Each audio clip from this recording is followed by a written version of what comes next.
Chambre à visiter là-bas, ce sera votre compagnie Wendy d'ici quelques instants. Pour l'heure, je vous propose de revenir avec nous à Paris pour découvrir un autre endroit de rêve, une maison exceptionnelle. Regardez, c'est la séquence qui suit, la séquence rêvée.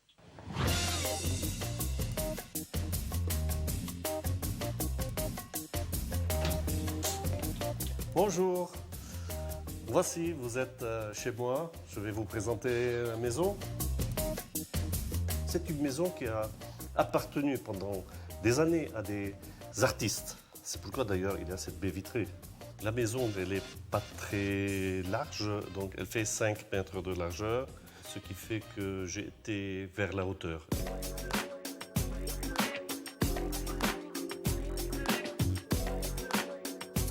Cette baie vitrée qui existait déjà, on ne les voyait pas avant.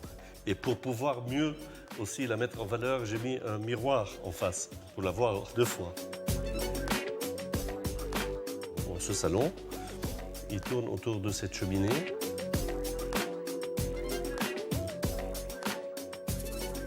La cheminée se coupe en deux, le tableau se coupe en deux, la pique se coupe en deux, tout se coupe en deux et on peut voir la télévision derrière. Tout le mobilier est dessiné par moi. Le canapé qui est démesuré encore une fois, avec cette ligne très pure. C'est un meuble que j'ai créé, qui sert en même temps de bar et de rangement.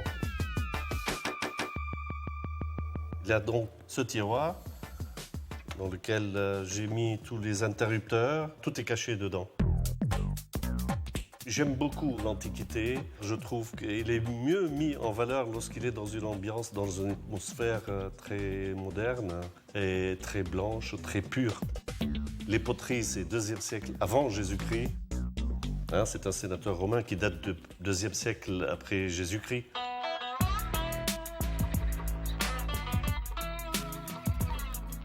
À gauche, il y a la cuisine. Je fais ce système où on donne un coup de pied à la porte et puis elle s'ouvre. Donc elle s'ouvre toute seule.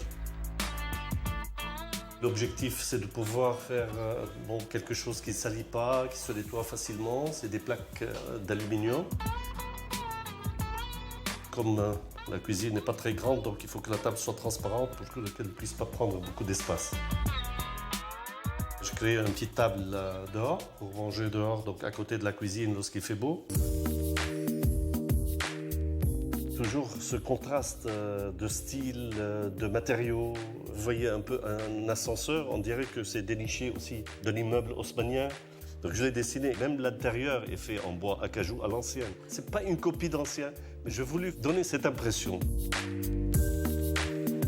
Voilà, nous sommes au 1er étage. L'objectif ici, c'est de pouvoir faire un petit clin d'œil à mes origines libanaises, donc le fauteuil moucharabié, la petite table octogonale très classique et un divan avec la marqueterie de marbre.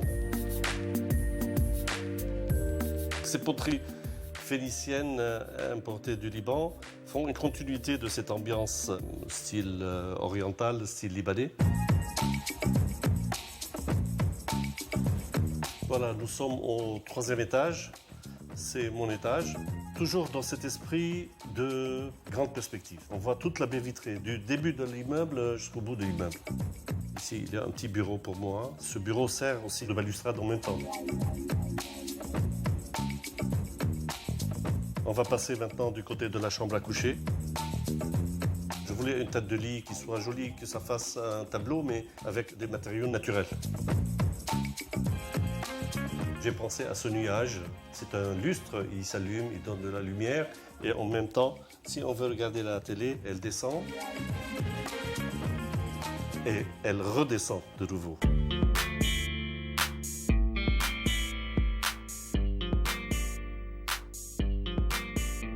Maintenant, on va passer dans la salle de bain. Très épuré, 2-3 tableaux comme ça. Et puis, c'est tout. J'avais dessiné un miroir que j'avais mis ici, ça n'allait pas. J'ai un miroir qui est là-bas, ça me suffit. C'est un miroir d'un côté et une glace de ce côté. Et pour avoir de l'intimité, donc j'ai utilisé la glace à cristaux liquides.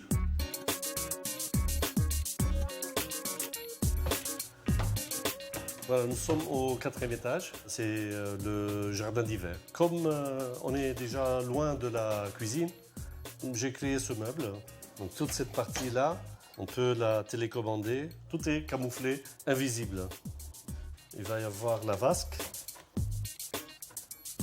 Voilà, donc on la soulève. La télévision est camouflée encore une fois. On a essayé de faire le même parquet pour donner cette continuité entre l'intérieur et l'extérieur. La porte, donc, elle est faite de façon à ce qu'on puisse l'ouvrir entièrement. Donc il n'y a plus de limite.